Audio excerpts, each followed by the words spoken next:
दोघींवरही वैयक्तिक प्रचंड प्रेम आहे. आमची सुमित्राही फार गोड आहे. सुप्रियाचा तर प्रश्नच नाही. ही सुप्रियाचं मला अतिशय अचंबा वाटतो की तिने सोन्याचा तंता घेऊन ती जन्माला आली आणि ती कधी एसटीत बसलेली नाही. आम्ही तिला फुलासारखं, कारण एकच्या एक आणि लाडक्या भावाची मुलगी, फुलासारखं वागवलेलं, इंग्लिश मिडियमला शिकलेली, पण तिने जो स्वतःमध्ये कायापालट केला त्याला तोड नाही. आम्हाला सुद्धा असं बोलता येणार नाही किंवा इतर कुणाला राजकारण इतकं सुंदर ती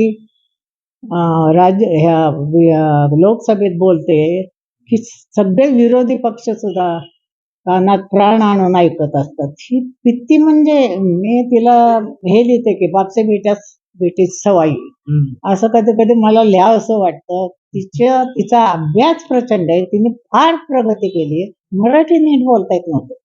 जी इंग्लिश शब्द मध्ये मध्ये यायची ते तिने सुधारवली. हिंदी भाषा उत्तम बोलते. अनेकांना इंग्लिश बोलता येते इंग्लिश मिडियमच्या, तर मला चांगलं हिंदी बोलताना मला येणार नाही तेव्हा. आणि तिचा अभ्यास आणि वन वन वन वन फिरणं, तिचं साधेपणा, तिचं चारित्र्य हे अतिशय दिलखुलास आहे. लोकांना प्रचंड आवडतं. सुनेत्रा अतिशय गुणी आहे, स्वभावाने सुस्वभावी आहे मुलगी. कुटुंबात इतकी मिसळलेली आहे, इतक्या लांबून येऊन सुद्धा. पण तिचा अभ्यास कमी पडणार आणि ते जर लोकांनी जाणलं की त्यांना अभ्यास नेता लोकसभेत पाठवायचं असेल तर ते सुप्रियाला मतं देणार, शाणे लोक तरी. बाकी मला काही सांगता येत नाही काय होईल, कारण त्यांच्याकडे प्रचंड पैसा आहे. पैशाच्या जोरावर काही करू शकतात ना. बीजेपीकडे फार पैसा आहे. पण हे सगळं लोक वाद घालतात ना, ते चुकीचं आहे. आमच्या कुटुंबाला तडा जाणार नाही एवढं मला माहिती आहे. लोकांनी ठरवावं ना.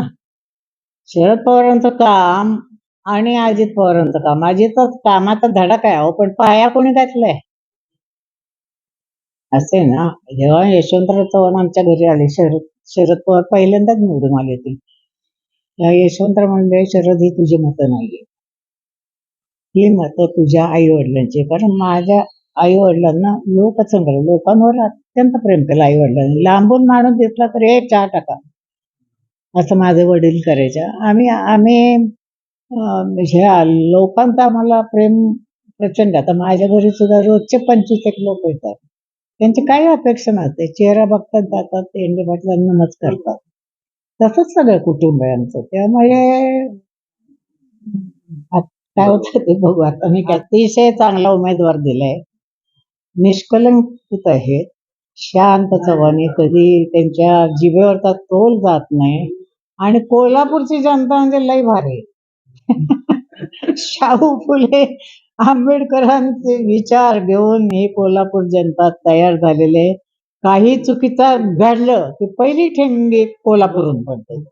मग अतिशय जागृत आणि छान मला वाटायचं. मी मुंबईमध्ये बरीच वर्ष काढली आणि मला वाटत होतं आपल्याला करमेल की नाही, पण या कोल्हापूरकरांनी त्यांचा स्वभाव, मोकळा स्वभाव असा, जे काय बोलायचं ते स्पष्ट बोलायचं. त्यामुळे कोल्हापूर नक्कीच चांगला विचार करतील, योग्य विचार करतील आणि शाहू येणार निवडून, शाहू महाराज. जर मोदी सरकार निवडून आलं तर पुढच्या पिढीला लोकशाही असणार नाही, अभिव्यक्ती स्वातंत्र्य असणार नाही. तेव्हा आपले लोक शहाणे आहेत आणि हे बुद्धिजीवी वर्ग आहेत ना, मध्यम वर्ग, त्यांच्यापेक्षा मला वाटतं शेतकरी वर्ग शहाणा आहे.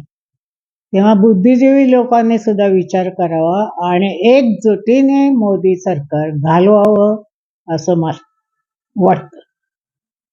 लोकांना हे फार विचित्र वाटतं. आम्हाला काय फॅमिलीला काही वाटत नाही. आमचा वटवृक्ष आहे आणि हा वटवृक्ष आमच्या आईवडिलांनी इतक्या भक्कम पायावर उभा केलाय की या इलेक्शनचा परिणाम आमची घरफुटीवर काही होणार नाही, किंवा आमचं जे भाऊ बहिणींचे एकमेकांवर जे प्रेम आहे हे प्रेम बिलकुल कमी होणार नाही असं मला वाटतं. त्या लोकांनी चिंता करू नये. उगीच आपलं काहीतरी आता फुटला गट फुटला, पवार यांच्यात फूट पडली, काही होत नाही. इलेक्शन होईल, जे निवडून येतील ते येतील. दुःख तर अत्यंत वाटतं. काय करणार, पण आमच्या आईने आम्हाला शिकवले, रडत बसायचं नाही. डोळ्याला पाणी आणणं हे दुबळेपणाचं लक्ष आहे. लढायचं. वाईट प्रचंड वाटतं. कारण आम्ही फार सुवर्ण काळ आम्ही बघितलेली माणसं होतात जुनी.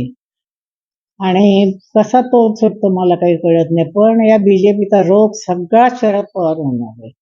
हा माणूस खलास केला की आपल्याला राज्य आपल्या हातात आलं.